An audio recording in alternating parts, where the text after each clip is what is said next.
Hi everyone, मैं रविराज चौहान अपने YouTube channel maths on पर स्वागत करते हैं। आज हम लोग देख रहे हैं प्रकाश, ध्वनि एवं कंपन, जिसमें हम लोग देखेंगे उसके आगे का क्वेश्चन, और वो क्वेश्चन जो बार बार एग्जाम में पूछा जाता है। तो हम लोग देखते हैं पहला क्वेश्चन आज का। कहता है कि आँख के रेटिना पर बना प्रतिबिंब होता है।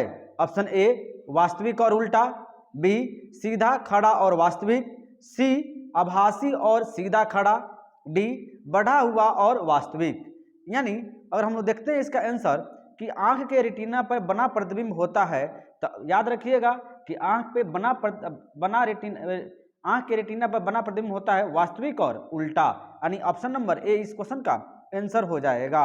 अब हम लोग देखते हैं नेक्स्ट क्वेश्चन, क्वेश्चन नंबर 97। देखिए क्वेश्चन नंबर 97 क्या कहता है कि निम्न में से कैमरा का कौन सा भाग मनुष्य की आंख के रेटिना के समान है। Option A lens, B film, C aperture, D shutter. तो निम्न में से कैमरा का कौन सा भाग मनुष्य की आंख के रेटिना के समान है। तो रेटिना के समान क्या होता है? फिल्म, यानी ऑप्शन नंबर बी इस क्वेश्चन का आंसर हो जाएगा। अब हम लोग देखते हैं नेक्स्ट क्वेश्चन, क्वेश्चन नंबर 98। देखिए क्वेश्चन नंबर 99। देखिए क्वेश्चन नंबर 99 क्या कहता है कि एक व्यक्ति उन वस्तुओं के चित्र कैमरा फिल्मों के प्रयोग से ले सकता है जो आंख से स्पष्ट दिखाई नहीं पड़ती, जो निम्नलिखित के लिए स्वीकार्य है। ऑप्शन ए पराबैंगनी किरणें, बी सोडियम प्रकाश, सी दृश्य प्रकाश, डी अवरक्त किरणें। तो क्या हो जाएगा? इसका आंसर हो जाएगा अवरक्त किरणें, यानी ऑप्शन नंबर डी इस क्वेश्चन का आंसर हो जाएगा। तो याद रखिएगा अवरक्त किरणों की तरंग धारा अधिक होती है और आवृत्ति कम होती है, ठीक है। और यह क्या होता है? यह विद्युत चुंबकीय तरंग भी होती है, जो कैमरा फिल्मों के प्रयोग से ले सकता है, जो आंख से स्पष्ट नहीं दिखाई पड़ती, ठीक है, लेकिन निम्नलिखित में से क्या स्वीकार है? अवरक्त किरणें, ठीक है। अब हम लोग देखते हैं नेक्स्ट क्वेश्चन, क्वेश्चन नंबर 100। देखिए क्वेश्चन नंबर 100 क्या कहता है कि कैमरे में किस प्रकार का लेंस उपयोग किया जाता है। ऑप्शन ए उत्तल, बी अवतल, सी वर्तुलाकार, डी समान मोटाई का। तो कैमरे में किस प्रकार का लेंस का प्रयोग किया जाता है? तो वो किया जाता है उत्तल का, यानी ऑप्शन नंबर ए इस क्वेश्चन का आंसर हो गया। अब हम देखते हैं नेक्स्ट क्वेश्चन, क्वेश्चन नंबर 108। देखिए क्वेश्चन नंबर 108 क्या कहता है? देखिए बीच बीच में क्या है कि बीच बीच में आपको न्यूमेरिकल होगा, जिसको हम लोग बाद में देखेंगे। अब देखिए क्वेश्चन नंबर 8 कहता है कि नेत्र लेंस की फोकस दूरी को एडजस्ट करने के लिए निम्नलिखित में से कौन नेत्र की सहायता करता है। Option A cornea, B conjunctiva, C सिलियापिड और डी आइरिस। तो कौन करता है जी? तो एडजस्ट करने के लिए दूरी को करता है सिलिया पिंड। क्या कहता है? सिलिया पिंड। याद रखिएगा नेत्र लेंस की फोकस दूरी को सिलिया पिंड के द्वारा एडजस्ट किया जाता है, यानी ऑप्शन नंबर सी इस क्वेश्चन का आंसर हो गया। अब हम देखते हैं नेक्स्ट क्वेश्चन, क्वेश्चन नंबर 112 कहता है कि हम लोग सूर्य को वास्तविक सूर्योदय के सब पहले एवं सूर्यास्त के बाद देख सकते हैं। इसका कारण है ऑप्शन ए परावर्तन, बी प्रकीर्णन, सी अपवर्तन, डी विवर्तन। यानी हम लोग सूर्य को वास्तविक सूर्योदय से पहले एवं सूर्यास्त के बाद देख सकते हैं। इसका कारण है क्या चीज? अपवर्तन। क्या है? अपवर्तन, यानी ऑप्शन नंबर सी इस क्वेश्चन का आंसर हो गया। अब हम देखते हैं नेक्स्ट क्वेश्चन, क्वेश्चन नंबर 113। देखिए क्वेश्चन नंबर 113 क्या कहता है कि सूर्यास्त के पहले सूर्य गहरा नारंगी लाल रंग का प्रतीत होता है, क्योंकि पहला कहता है ऑप्शन कि दिन के अंत में वह ज्यादा गर्म होता है, बी में कहता है वह केवल नारंगी लाल प्रकाश उदर्शित करता है, सी कहता है सायंकाल में उसमें अधिक हीलियम होती है, डी उसके प्रयास को ज्यादा मोटा वायुमंडल भेद कर आना होता है, इसलिए अन्य रंग प्रकीर्णित हो जाते हैं और हमारे पास नहीं पहुंचते हैं। इसका क्या होगा जी? तो सूर्यास्त के पहले सूर्य गहरा नारंगी लाल रंग का प्रतीत होता है, क्योंकि उसके प्रकाश को ज्यादा मोटा वायुमंडल भेद कर आना होता है, इसलिए अन्य रंग प्रकीर्णन हो जाते हैं। यही कारण क्या होता है? वो अपने हमारे पास नहीं पहुंच पाते हैं, यानी ऑप्शन नंबर डी इस क्वेश्चन का आंसर हो गया। अब हम देखते हैं नेक्स्ट क्वेश्चन, क्वेश्चन नंबर 114 कहता है कि रात में तारे झिलमिलाते हैं, क्योंकि ऑप्शन ए वे प्रकाश को रुक रुक कर उत्सर्जित करते हैं, बी ऑप्शन नंबर बी में कहता है कि तारों का वातावरण प्रकाश को रुक रुक कर अवशोषित करता है। ऑप्शन सी, पृथ्वी का वायुमंडल प्रकाश को रुक रुक कर अवशोषित करता है। डी, वायुमंडल में वायु का अपवर्तनांक बदलता रहता है, बदलता। देखिए, तो रात में तारे झिलमिलाते हैं क्योंकि वायुमंडल में क्या होता है, वायुमंडल में वायु का अपवर्तनांक बदलता है। यानी ऑप्शन नंबर डी इस क्वेश्चन का आंसर हो जाएगा। अब हम देखते हैं नेक्स्ट क्वेश्चन, क्वेश्चन नंबर 115। देखिए, क्वेश्चन नंबर 115 क्या कहता है कि यदि दो आदमी चंद्रमा की सतह पर बातचीत करते हैं तो वे, ऑप्शन ए, चंद्रमा पर एक दूसरे की आवाजों को पृथ्वी की तुलना में बहुत देर बाद बात सुन सकते हैं। बी, चंद्रमा पर उतने ही समय में सुन सकते हैं जितना कि पृथ्वी पर। सी, एक दूसरे की आवाज नहीं सुन सकते हैं। डी, एक दूसरे की प्रतिध्वनि बार बार सुन सकते हैं। क्या होगा जी, यदि दो आदमी चंद्रमा की सतह पर बातचीत करते हैं तो वे एक दूसरे की आवाज नहीं सुन सकते हैं। यानी ऑप्शन नंबर सी इस क्वेश्चन का आंसर हो जाएगा, क्योंकि ध्वनि के संचरण के लिए माध्यम की आवश्यकता होती है और चंद्रमा पर वायुमंडल नहीं है। क्या है, वायुमंडल नहीं है, इसलिए क्या होगा, उस दोनों आदमी को आपस की बातें जो करेंगे वो सुनाई नहीं देगी। अब हम देखते हैं नेक्स्ट क्वेश्चन, क्वेश्चन नंबर 116। देखिए, क्वेश्चन नंबर 116 क्या कहता है कि किस रंग का तरंगदैर्घ्य कम होता है। ऑप्शन ए, बैगनी, बी, लाल, सी, हरा, डी, नीला। तो किस रंग का तरंगदैर्घ्य कम होता है, तो कम होता है किसका, बैगनी का। यानी ऑप्शन नंबर ए इस क्वेश्चन का आंसर हो गया। अब हम देखते हैं next question, question number 117।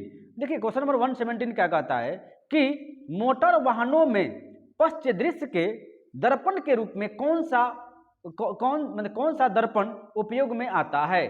Option A, उत्तल, बी, समतल, सी, अवतल, डी, गोलीय, ई, इनमें से कोई नहीं। तो क्या होता है जी, मोटर वाहनों में पश्च दृश्य दर्पण के रूप में कौन सा दर्पण उपयोग में आता है, तो वो आता है किसका, उत्तल का। यानी ऑप्शन नंबर ए इस क्वेश्चन का आंसर हो गया। अब हम देखते हैं नेक्स्ट क्वेश्चन, क्वेश्चन नंबर 118। देखिए, क्वेश्चन नंबर 118 क्या कहता है कि दर्पण के सामने खड़े एक व्यक्ति को अपना प्रतिबिंब स्वयं से बड़ा मालूम होता है, इससे ज्ञात होता है कि वह दर्पण, ऑप्शन ए, उत्तल, बी, अवतल, सी, समतल, डी, सम उत्तल। तो देखिए, जब व्यक्ति को ये आभास हो कि वह उसका प्रतिबिंब उससे बड़ा है, इसका मतलब वो कौन सा दर्पण है, वो दर्पण है अवतल। यानी ऑप्शन नंबर बी इस क्वेश्चन का आंसर हो जाएगा। अब हम देखते हैं नेक्स्ट क्वेश्चन, क्वेश्चन नंबर 119। देखिए, क्वेश्चन नंबर 119 क्या कहता है। देखिए, यदि आप पहले के वीडियो नहीं देखे हो तो फिजिक्स का पहले वाले पार्ट आप लोग देखते आइए, यानी पार्ट 1 से, क्लास 1 से देखिए, ठीक है। अब देखते हैं हम लोग नेक्स्ट क्वेश्चन, क्वेश्चन नंबर 119 कहता है कि दंत चिकित्सक का दर्पण किस प्रकार का होता है। ऑप्शन ए, बेलनाकार दर्पण, बी, समतल दर्पण, सी, उत्तल दर्पण, डी, अवतल दर्पण। तो कैसा होता है जी, तो दंत चिकित्सक कौन सा दर्पण का प्रयोग करते हैं, अवतल दर्पण का। यानी ऑप्शन नंबर डी इस क्वेश्चन का आंसर हो गया। अब हम देखते हैं नेक्स्ट क्वेश्चन, क्वेश्चन नंबर 120।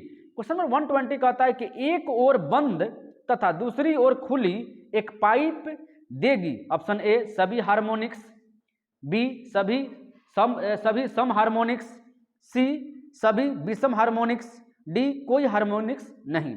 तो एक ओर बंद तथा दूसरी ओर खुली एक पाइप देगी, क्या देगी वो, सभी विषम हार्मोनिक्स। यानी ऑप्शन नंबर सी इस क्वेश्चन का आंसर हो जाएगा, ठीक है। अब हम देखते हैं नेक्स्ट क्वेश्चन, क्वेश्चन नंबर 121।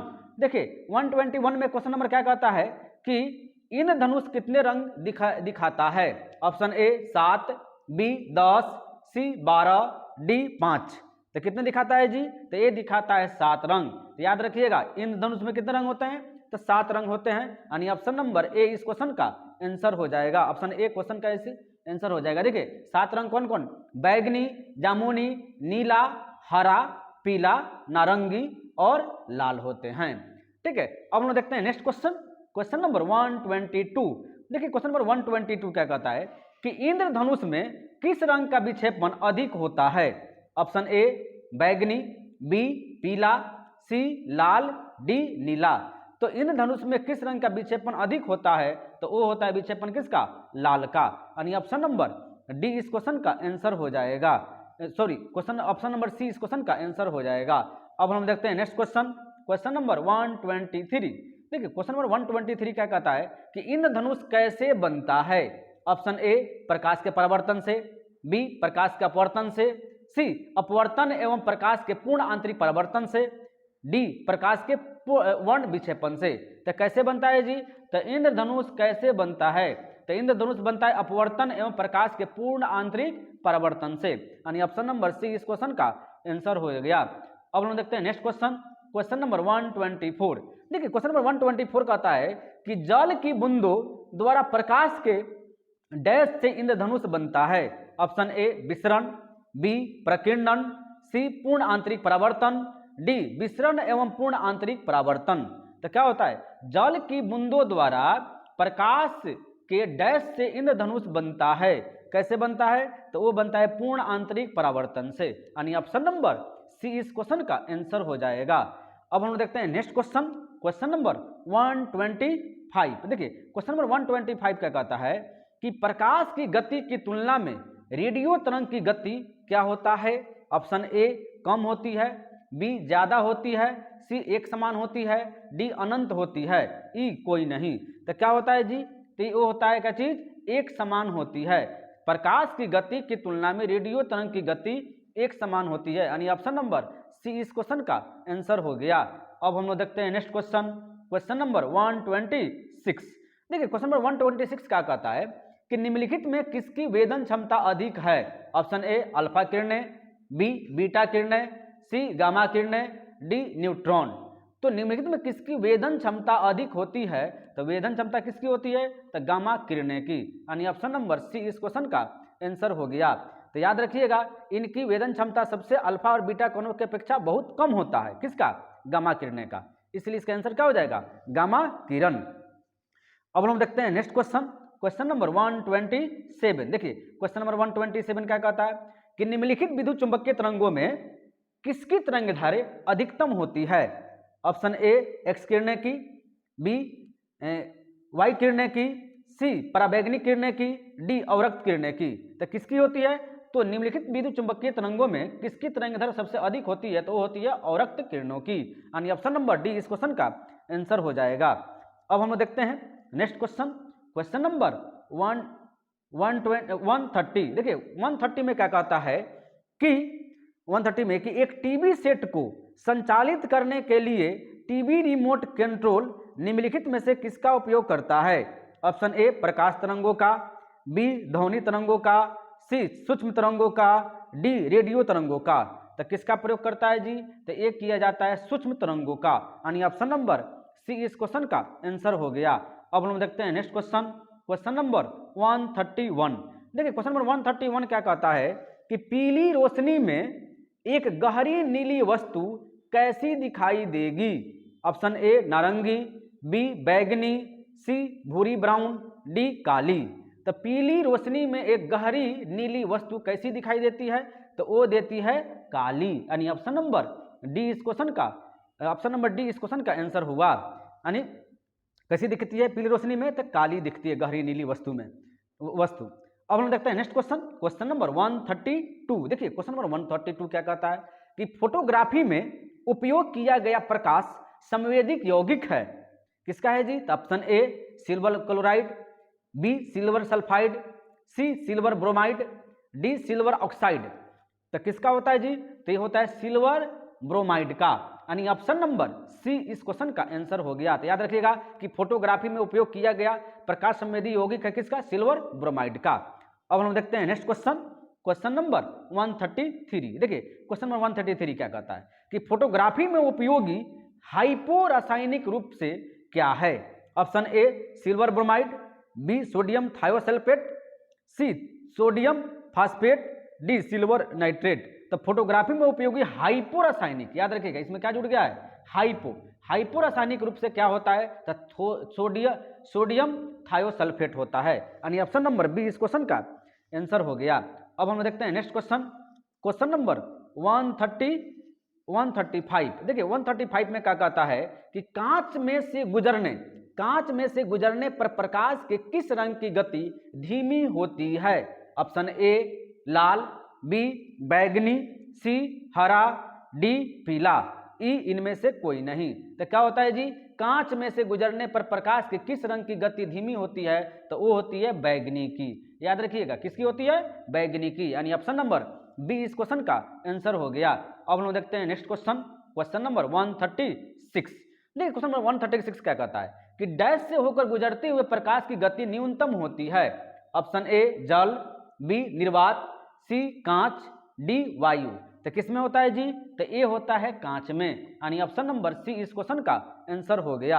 अब हम देखते हैं नेक्स्ट क्वेश्चन, क्वेश्चन नंबर 137। देखिए क्वेश्चन नंबर 137 क्या कहता है कि प्रतिध्वनि का कारण होता है। ऑप्शन ए ध्वनि तरंगों का अपवर्तन, बी ध्वनि तरंगों का ध्रुवण, सी ध्वनि तरंगों का विवर्तन, डी ध्वनि तरंगों के परावर्तन, ई इनमें से कोई नहीं। तो क्या होता है? प्रतिध्वनि का कारण होता है, वो होता है ध्वनि तरंगों का परावर्तन, यानी ऑप्शन नंबर डी इस क्वेश्चन का आंसर हो गया। अब हम देखते हैं नेक्स्ट क्वेश्चन, क्वेश्चन नंबर 138। देखिए क्वेश्चन नंबर 138 क्या कहता है कि प्रतिध्वनि सुनाई देती है जब परावर्तक पृष्ठ का, ऑप्शन ए आयतन कम हो, बी क्षेत्रफल अधिक हो, सी क्षेत्रफल कम हो, डी आयतन अधिक हो। तो क्या होता है जी? प्रतिध्वनि सुनाई देती है जब परावर्तक पृष्ठ का क्या होता है? क्षेत्रफल अधिक होता है, यानी ऑप्शन नंबर बी इस क्वेश्चन का आंसर हो गया। अब हम देखते हैं नेक्स्ट क्वेश्चन, क्वेश्चन नंबर 139। देखिए 139 नंबर क्वेश्चन क्या कहता है कि इको साउंडिंग एक तकनीक है जिसका प्रयोग, ऑप्शन ए सागर की गहराई को मापने में किया जाता है, बी ध्वनि तरंगों के विस्तार के मापन के लिए किया जाता है, सी भूकंप की तरंगों के रिकॉर्ड के लिए किया जाता है, डी वायुमंडल में वायु घनत्व के रिकॉर्ड के लिए किया जाता है। तो याद रखिएगा, इको साउंडिंग एक तकनीक है जिसका प्रयोग हम लोग सागर की गहराई को मापने में किया जाता है, यानी ऑप्शन नंबर ए इस क्वेश्चन का आंसर हो गया। अब हम देखते हैं नेक्स्ट क्वेश्चन, क्वेश्चन नंबर 140। देखिए क्वेश्चन नंबर 140 क्या कहता है कि ध्वनि के शोरगुल का मापन होता है। ऑप्शन ए डेसिबल में, बी पास्कल में, सी प्रकाश वर्ष में, डी खगोलीय इकाई में। यानी ध्वनि के शोरगुल को मापन होता है, वो होता है किसमें? डेसिबल में, यानी ऑप्शन नंबर ए इस क्वेश्चन का आंसर हो गया। अब हम देखते हैं नेक्स्ट क्वेश्चन, क्वेश्चन नंबर 141। देखिए क्वेश्चन नंबर 141 क्या कहता है कि ध्वनि तरंग है, ऑप्शन ए लंबवत, बी तिर्यक यानी तिरछी, सी कभी तिर्यक कभी लंबवत, डी कभी लंबवत कभी तिर्यक। यानी क्या होता है जी? ध्वनि तरंग है, क्या है? तो लंबवत है, यानी ऑप्शन नंबर ए इस क्वेश्चन का आंसर हो गया। अब हम देखते हैं नेक्स्ट क्वेश्चन, और नेक्स्ट क्वेश्चन वो है जो सबसे बार एग्जाम में पूछा हुआ क्वेश्चन है, यानी ये सबसे ज्यादा बार क्वेश्चन रेलवे ने इस क्वेश्चन को बार बार पूछा है। हम लोग देखते हैं क्वेश्चन नंबर 142। देखिए कहता है कि निम्न माध्यम में ध्वनि का वेग सर्वाधिक है। ऑप्शन ए निर्वात, बी गैस, सी द्रव, डी ठोस धातु। तो निम्न माध्यम में ध्वनि का वेग सर्वाधिक होता है, तो ध्वनि का वेग सबसे सर्वाधिक किसमें होता है? ठोस में, यानी ऑप्शन नंबर डी इस क्वेश्चन का आंसर हो गया। अब हम लोग देखते हैं नेक्स्ट क्वेश्चन। देखिए अब देख भी सकते हैं इस क्वेश्चन को कितनी बार पूछा गया है, नहीं। अब हम देखते हैं नेक्स्ट क्वेश्चन, क्वेश्चन नंबर 143। कहता है कि जब हमें कोई ध्वनि सुनाई पड़ती है तो हम इसके स्रोत का अनुमान लगा सकते हैं। ठीक है, ऑप्शन ए ध्वनि के आयाम से, बी ध्वनि की तीव्रता से, सी ध्वनि की तरंगधारे से, डी ध्वनि की उपस्थित अधिस्वर से। तो क्या होता है जी? तो ध्वनि की तीव्रता से, यानी ऑप्शन नंबर बी इस क्वेश्चन का आंसर हो गया। अब हम देखते हैं नेक्स्ट क्वेश्चन, क्वेश्चन नंबर 144। देखिए क्वेश्चन नंबर 144 क्या कहता है कि ध्वनि तरंग किस दर से यात्रा करती है। ऑप्शन ए 1.1 मील पर सेकेंड, बी 550 यार्ड पर सेकेंड, सी 1100 फीट पर सेकेंड, डी 1100 मील पर सेकेंड। तो क्या होता है जी? ध्वनि तरंग किस दर से यात्रा करती है? तो ध्वनि तरंग यात्रा करती है 1100 फीट पर सेकेंड से, यानी ऑप्शन नंबर सी इस क्वेश्चन का आंसर हो गया। अब हम देखते हैं नेक्स्ट क्वेश्चन, क्वेश्चन नंबर 145। देखिए क्वेश्चन नंबर 145 में क्या कहता है कि ध्वनि तरंग अपने मार्ग में रुकावट आने पर, ऑप्शन ए मुड़ जाती है, बी सीधी जाती है, सी रुक कर जाती है, डी लौट जाती है। तो ध्वनि तरंग अपने मार्ग में रुकावट आने पर क्या होती है? तो लौट जाती है, यानी ऑप्शन नंबर डी इस क्वेश्चन का आंसर हो गया। अब हम लोग देखते हैं नेक्स्ट क्वेश्चन, क्वेश्चन नंबर 146। देखिए 146 नंबर क्वेश्चन क्या कहता है कि जब ध्वनि तरंगे चलती है तो ये अपने साथ ले जाती है। ऑप्शन ए द्रव्यमान, बी ध्वनि, सी ऊर्जा, डी विभवांतर। तो जब ध्वनि तरंगे चलती है तो यह अपने साथ ले जाती है किसको? ऊर्जा को, यानी ऑप्शन नंबर सी इस क्वेश्चन का आंसर हो गया। अब हम लोग देखते हैं नेक्स्ट क्वेश्चन, क्वेश्चन नंबर 148। देखिए क्वेश्चन नंबर 148 में क्या कहता है कि ध्वनि तीव्रता को डेसिबल में वह अधिकतम सीमा जिससे ऊपर व्यक्ति नहीं सुन सकता है, व्यक्ति सुन नहीं सकता। Option A 50, B 70, C 85, D 95। तो किससे अधिक नहीं सुन सकता है व्यक्ति?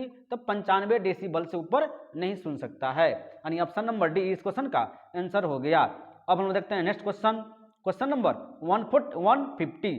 देखिए क्वेश्चन नंबर 150 में क्या कहता है कि ऐसी तरंगे जिनका ध्रुवीकरण नहीं हो सकता है कहलाती है।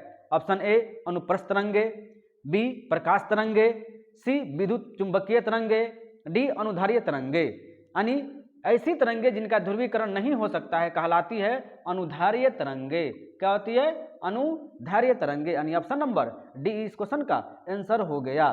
ठीक है, अब हम देखते हैं नेक्स्ट क्वेश्चन, क्वेश्चन नंबर 151। देखिए 151 में क्या कहता है कि सूर्य से पृथ्वी तक पहुंचने में सूर्य प्रकाश को कितना समय लगता है। Option A 7 minute, B 8 minute, C 5 minute, D 4 minute. तो लगभग 8 मिनट लगता है, नहीं, यानी ऑप्शन नंबर बी इस क्वेश्चन का आंसर हो गया। याद रखिएगा कि 8.5 मिनट लगता है, नहीं सब लगभग 8 मिनट, इसलिए ऑप्शन नंबर बी इस क्वेश्चन का आंसर हो गया। अब हम देखते हैं नेक्स्ट क्वेश्चन, क्वेश्चन नंबर 152। देखिए 152 में क्या कहता है कि ध्वनि की चाल है, ध्वनि की चाल कितनी है? तो ऑप्शन ए 920 मील पर घंटा, बी 760 मील पर घंटा, सी 680 मील पर घंटा, डी इनमें से कोई नहीं। तो ध्वनि की चाल है, तो ध्वनि की चाल कितनी है जी? तो 760 मील पर घंटा, यानी ऑप्शन नंबर बी इस क्वेश्चन का आंसर हो गया। अब हम लोग देखते हैं नेक्स्ट क्वेश्चन, क्वेश्चन नंबर 153। देखिए इसमें क्या पूछा? उसमें ध्वनि, इसमें हवा, नहीं, हवा में ध्वनि का वेग है। अच्छा हवा में ऑप्शन ए 30,000 मीटर पर घंटा, बी 332 मीटर पर सेकेंड, सी 1000 मीटर पर सेकेंड, डी 300 मीटर पर घंटा। तो क्या है जी? तो ध्वनि, हवा में ध्वनि का वेग जो है वो है 332 मीटर पर सेकेंड, यानी ऑप्शन नंबर बी इस क्वेश्चन का आंसर हो गया। अब हम लोग देखते हैं नेक्स्ट क्वेश्चन, क्वेश्चन नंबर 154। देखिए क्वेश्चन नंबर 154 क्या कहता है कि ध्वनि का वेग निर्भर करता है। ऑप्शन ए तीव्रता पर, बी स्वरूप पर, सी तरंगदैर्घ्य पर, डी इनमें से कोई नहीं। तो ध्वनि का वेग निर्भर करता है, किस पे करता है जी? तो ध्वनि का वेग निर्भर करता है तरंगदैर्घ्य पर, यानी ऑप्शन नंबर सी इस क्वेश्चन का आंसर हो गया। अब हम देखते हैं नेक्स्ट क्वेश्चन, क्वेश्चन नंबर 155। देखिए क्वेश्चन नंबर 155 में क्या कहा कि ध्वनि के वेग पर प्रभाव नहीं पड़ता। ऑप्शन ए ताप का, बी माध्यम का, सी दाब का, डी आर्द्रता का। तो ध्वनि के वेग पर प्रभाव नहीं पड़ता है किसका? दाब का, यानी ऑप्शन नंबर सी इस क्वेश्चन का आंसर हो गया। अब हम देखते हैं नेक्स्ट क्वेश्चन, क्वेश्चन नंबर 156 कि छोटे रंगीन टुकड़ों से बनने वाले आश्चर्यजनक आकारों को देखने के लिए उपयोग में लाया जाने वाला यंत्र है। Option A kaleidoscope, B bioscope, C microscope, D epidiascope. यानी क्या होता है जी? तो इसका आंसर हो जाएगा कैलिडोस्कोप। ठीक है, कैलिडोस्कोप बच्चों के लिए खेलने के लिए एक दूरबीन होती है जिसको घुमाने से कई प्रकार के रंग बिखरे जाते हैं कैलिडोस्कोप में, यानी ऑप्शन नंबर ए इस क्वेश्चन का आंसर हो गया। अब हम देखते हैं नेक्स्ट क्वेश्चन, क्वेश्चन नंबर 157। कहता है कि हर्ट्ज मात्रक है। ऑप्शन ए वेग का, बी आवृत्ति का, सी तरंग लंबाई का, डी गति का। तो हर्ट्ज मात्रक है, किसका मात्रक है जी? तो वो है आवृत्ति का, यानी ऑप्शन नंबर बी इस क्वेश्चन का आंसर हो गया। अब हम देखते हैं नेक्स्ट क्वेश्चन, क्वेश्चन नंबर 158। देखिए 158 में कहता है कि एक तेज चलने वाले रेल इंजन की सीटी जब वह स्टेशन को पार करता है तो आरोह अवरोही करती सुनाई पड़ती है, इसको कहते हैं। ऑप्शन ए पेल्टियर प्रभाव, बी डॉपलर प्रभाव, सी अल्ट्रासोनिक आवाज, डी सबसोनिक प्रभाव। इसको क्या कहते हैं जी? तो इसको कहते हैं डॉपलर प्रभाव, यानी ऑप्शन नंबर बी इस क्वेश्चन का आंसर हो जाएगा। तो याद रखिएगा कि डॉपलर प्रभाव के कारण ही आरोही और अवरोही करती हुई सुनाई पड़ती है। ठीक है, अब हम देखते हैं नेक्स्ट क्वेश्चन, क्वेश्चन नंबर 159। देखिए क्वेश्चन नंबर 159 में क्या कहता है कि रेलगाड़ी जब स्टेशन में पहुंचती है तो वह अपनी स्वाभाविक ध्वनि आवृत्ति से बढ़ती हुई लगती है। इसका कारण है ऑप्शन ए परावर्तन, बी डॉपलर प्रभाव, सी अपवर्तन, डी इनमें से कोई नहीं। तो इसका आंसर क्या हो जाएगा जी? तो डॉपलर प्रभाव, यानी ऑप्शन नंबर बी इस क्वेश्चन का आंसर हो जाएगा। ठीक है, अब हम देखते हैं नेक्स्ट क्वेश्चन, क्वेश्चन नंबर 160। देखिए क्वेश्चन नंबर 160 में क्या कहता है कि डॉपलर प्रभाव संबंधित है किससे है जी? तो ऑप्शन ए ध्वनि, बी जनसंख्या, सी मनोविज्ञान, डी मुद्रा प्रचलन, डी उम्र। तो डॉपलर प्रभाव संबंधित है किसकी संबंधित है? तो ध्वनि की, यानी ऑप्शन नंबर ए इस क्वेश्चन का आंसर हो गया। तो याद रखिएगा ध्वनि की आवृत्ति में होने वाली आभासी परिवर्तन की घटना डॉपलर प्रभाव कहलाती है, यानी किससे है? तो ध्वनि से। अब हम देखते हैं नेक्स्ट क्वेश्चन, क्वेश्चन नंबर 161। देखिए क्वेश्चन नंबर 161 क्या कहता है कि प्रसिद्ध बिग बैंग थ्योरी किस मुख्य सिद्धांत पर आधारित है? ऑप्शन ए जीमोन प्रभाव, बी डॉपलर प्रभाव, सी डी ब्रोगली प्रमेय, डी उष्मा गतिक के सिद्धांत। तो किस पे है जी? तो डॉपलर प्रभाव पर, यानी ऑप्शन नंबर बी इस क्वेश्चन का आंसर हो गया। अब हम देखते हैं नेक्स्ट क्वेश्चन, क्वेश्चन नंबर 163। देखिए क्वेश्चन नंबर 163 क्या कहता है कि दूरबीन क्या है? ऑप्शन ए दूर की वस्तु देखी जाती है, बी नजदीक की वस्तु देखी जाती है, सी इससे पानी की गहराई मापी जाती है, डी इनमें से कोई नहीं। तो दूरबीन क्या है जी? तो दूरबीन है कि दूर की वस्तु देखी जाती है, यानी ऑप्शन नंबर ए इस क्वेश्चन का आंसर हो गया। अब हम देखते हैं नेक्स्ट क्वेश्चन, क्वेश्चन नंबर 164। देखिए क्वेश्चन नंबर 164 क्या कहता है कि प्रकाश में ध्रुवण की घटना से यह सिद्ध होता है कि प्रकाश तरंगे है। ऑप्शन ए तीक्ष्ण, बी प्रगामी, सी अनुप्रस्थ, डी अनुदैर्ध्य। तो याद रखिएगा कि प्रकाश में ध्रुवण की घटना से यह सिद्ध होता है कि प्रकाश तरंगे है। क्या है? तो प्रकाश तरंगे क्या है जी? अनुप्रस्थ। क्या है? अनुप्रस्थ, यानी ऑप्शन नंबर सी इस क्वेश्चन का आंसर हो जाएगा। अब हम देखते हैं नेक्स्ट क्वेश्चन, क्वेश्चन नंबर 165। देखिए क्वेश्चन नंबर 165 क्या कहता है कि बिट्स का उत्पन्न होता है किस घटना का परिणाम है? Option A resonance, B interference, C reflection, D superposition. तो किसका घटना है जी? बिट्स का, यानी विस्मत का कौन है? तो सुपरपोजिशन, यानी ऑप्शन नंबर डी इस क्वेश्चन का आंसर हो गया।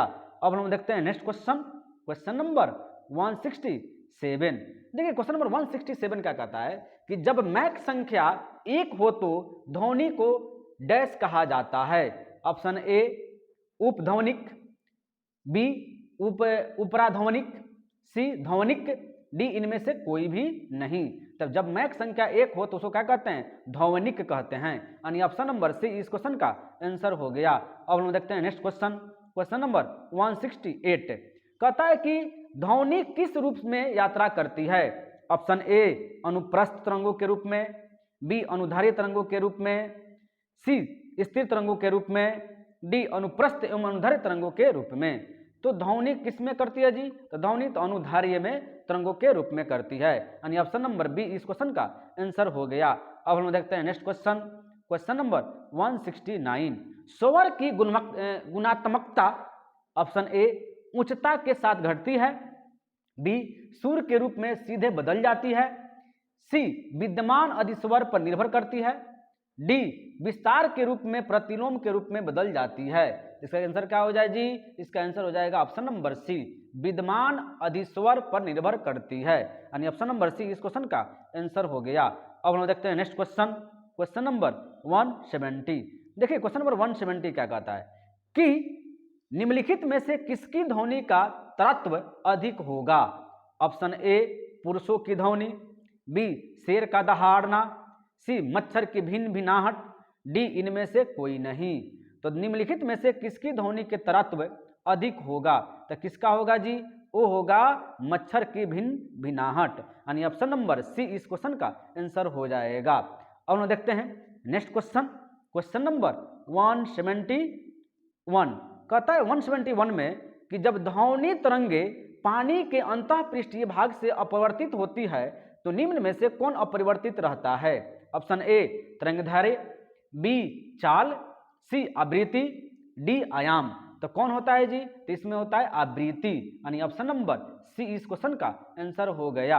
अब हम देखते हैं नेक्स्ट क्वेश्चन, क्वेश्चन नंबर 175।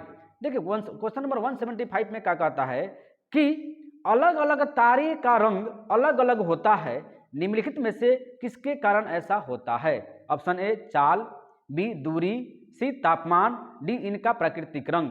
तो किसके कारण होता है जी? तो तापमान के कारण होता है, यानी ऑप्शन नंबर सी इस क्वेश्चन का आंसर हो गया। अब हम देखते हैं नेक्स्ट क्वेश्चन, क्वेश्चन नंबर 176 कहता है कि तारों के रंग में परिवर्तन प्रदर्शित करता है। ऑप्शन ए गति, बी दूरी, सी तापमान, डी इनका प्राकृतिक रंग। तो किसके कारण होता है जी? तो तापमान के कारण होता है। चूंकि रंगों में परिवर्तन प्रदर्शित करना क्या जी? तापमान के कारण होता है। ऑप्शन नंबर सी इस क्वेश्चन का आंसर हो गया। अब हम देखते हैं नेक्स्ट क्वेश्चन, क्वेश्चन नंबर 180। देखिए क्वेश्चन नंबर 180 में क्या कहता है कि चमगादड़ अंधेरे में उड़ सकते हैं क्योंकि ऑप्शन ए अंधेरे में उनकी नजर बेहतर होती है, बी उनकी आंखों की पुतलियां बहुत बड़ी होती है, सी उनका मार्गदर्शन उनके द्वारा उत्पन्न प्रश्रव्य तरंगों द्वारा किया जाता है, डी कोई भी पक्षी ऐसा कर सकता है। तो क्या होता है जी? चमगादड़ अंधेरे में उड़ सकते हैं क्योंकि उनकी मार्गदर्शन उनके द्वारा उत्पन्न प्रश्रव्य तरंगों द्वारा किया जाता है, यानी ऑप्शन नंबर सी इस क्वेश्चन का आंसर हो गया। अब हम देखते हैं नेक्स्ट क्वेश्चन, क्वेश्चन नंबर 182। देखिए क्वेश्चन नंबर 182 में क्या कहता है कि प्रयोगशाला उपकरणों को बनाने के लिए उपयोग में लिया गया कांच है। ऑप्शन ए पाइरेक्स कांच, बी कठोर कांच, सी मृदु कांच, डी सुरक्षा कांच। तो क्या होता है जी? तो इसमें होता है पाइरेक्स कांच, यानी ऑप्शन नंबर ए इस क्वेश्चन का आंसर हो गया। अब हम देखते हैं नेक्स्ट क्वेश्चन, क्वेश्चन नंबर 183। देखिए क्वेश्चन नंबर 183 में क्या कहता है कि डैश के परिवर्तन से वायु में ध्वनि की गति में परिवर्तन नहीं होता है। ऑप्शन ए वायु तापक्रम, बी वायु में उपस्थित नमी की मात्रा, सी वायु दाब, डी ध्वनि संचरण की दिशा में पवन। तो क्या होता है जी? इसका होता है वायु दाब, यानी ऑप्शन नंबर सी इस क्वेश्चन का आंसर हो गया। अब हम देखते हैं नेक्स्ट क्वेश्चन, क्वेश्चन नंबर 184। देखिए क्वेश्चन नंबर 184 में क्या कहता है कि अल्बर्ट आइंस्टीन थे एक प्रसिद्ध, ऑप्शन ए चिकित्सक, बी रसायन शास्त्री, सी भौतिक शास्त्री, डी जीव वैज्ञानिक। तो क्या थे जी? तो भौतिक शास्त्री थे। अल्बर्ट आइंस्टीन क्या थे? भौतिक शास्त्री थे, यानी ऑप्शन नंबर सी इस क्वेश्चन का आंसर हो गया। जिन्होंने देखिए अल्बर्ट आइंस्टीन ने ही सापेक्षता के सिद्धांत दिए थे। ठीक है, यानी अब हम देखते हैं नेक्स्ट क्वेश्चन, क्वेश्चन नंबर 185। देखिए क्वेश्चन नंबर 185 में क्या कहता है कि एक सुपरसोनिक वायुयान की गति है। ऑप्शन ए ध्वनि की चाल के बराबर, बी ध्वनि की चाल से कम, सी ध्वनि की चाल से अधिक, डी प्रकाश की चाल के बराबर। तो एक सुपरसोनिक वायुयान की गति होती है ध्वनि की चाल से अधिक, यानी ऑप्शन नंबर सी इस क्वेश्चन का आंसर हो गया। अब हम देखते हैं नेक्स्ट क्वेश्चन, क्वेश्चन नंबर 186 कहता है कि सुपरसोनिक विमान किसको हानि पहुंचाता है। ऑप्शन ए आयनमंडल, बी क्षोभ मंडल, सी वायुमंडल, डी ओजोन मंडल। तो सुपरसोनिक विमान किसको हानि पहुंचाता है जी? तो पहुंचाता है ओजोन मंडल, यानी ऑप्शन नंबर डी इस क्वेश्चन का आंसर हो गया। अब हम देखते हैं नेक्स्ट क्वेश्चन, क्वेश्चन नंबर हो जाएगा आपको 187। कहता है कि पानी के अंदर ध्वनि सुनने का यंत्र कहलाता है। Option A audiometer, B audiophone, C hydrometer, D hydrophone. तो पानी के अंदर ध्वनि सुनने का यंत्र कहलाता है हाइड्रोफोन, यानी ऑप्शन नंबर डी इस क्वेश्चन का आंसर हो गया। अब हम देखते हैं नेक्स्ट क्वेश्चन, क्वेश्चन नंबर 188। देखिए क्वेश्चन नंबर 188 कहता है कि जब ध्वनि तरंगे वायु से पानी की ओर गमन करती है तब निम्नलिखित किस परिणाम में परिवर्तित नहीं होता है। ऑप्शन ए आवृत्ति, बी चाल, सी तरंगदैर्घ्य, डी इनमें से कोई नहीं। तो क्या होता है जी? तो किसमें परिवर्तित नहीं होता है? तो वो होता है आवृत्ति में परिवर्तन नहीं होता है। अब हम देखते हैं नेक्स्ट क्वेश्चन, क्वेश्चन नंबर 189 कहता है कि वायुमंडल में प्रकाश के विसरण का कारण है। Option A carbon dioxide, B धूलकण, सी हीलियम, डी जलवाष्प। तो वायुमंडल में प्रकाश के विसरण का कारण है, क्या कारण है जी? तो है धूलकण, यानी ऑप्शन नंबर बी इस क्वेश्चन का आंसर हो जाएगा। और हम देखते हैं, देखिए प्रकाश का विसरण किसके कारण होता है? तो धूलकण के कारण होता है। और हम देखते हैं क्वेश्चन नंबर 190, देखिए और 190 और आज का लास्ट क्वेश्चन है। प्रस्रव्य ध्वनि सुनी जा सकती है। ऑप्शन ए कुत्तों द्वारा, बी मनुष्य द्वारा, सी माइक्रोफोन की सहायता से, डी किसी के द्वारा नहीं। तो देखिए प्रस्रव्य ध्वनि सुनी जा सकती है, देखिए वो होता है क्या चीज? ये सुनी जा सकती है किसके द्वारा? कुत्तों के द्वारा, यानी ऑप्शन नंबर ए इस क्वेश्चन का आंसर हो जाएगा। देखिए मनुष्य द्वारा सुनी जाने वाली ध्वनि जो है 20 से 20,000 हर्ट्ज तक होती है, जबकि कुत्तों के द्वारा और बिल्लियों द्वारा 30 किलो हर्ट्ज से ऊपर की ध्वनि सुनी जा सकती है। देखिए आज हम लोगों ने देखा, इस चैप्टर को पूरी तरीके से खत्म किया और इसका एक और पार्ट हम लोग लेकर के आएंगे जो आरआरबी ग्रुप डी में, जिसमें बार बार क्वेश्चन पूछा गया है इसी चैप्टर से और बहुत ही इंपॉर्टेंस वो सीरीज होने वाला है। यदि मेरी वीडियो का कंटेंट आपको अच्छा लग रहा है तो लाइक कीजिए, कमेंट कीजिए, सब्सक्राइब कीजिए और वीडियो जरूर से जरूर शेयर कीजिए। Thank you.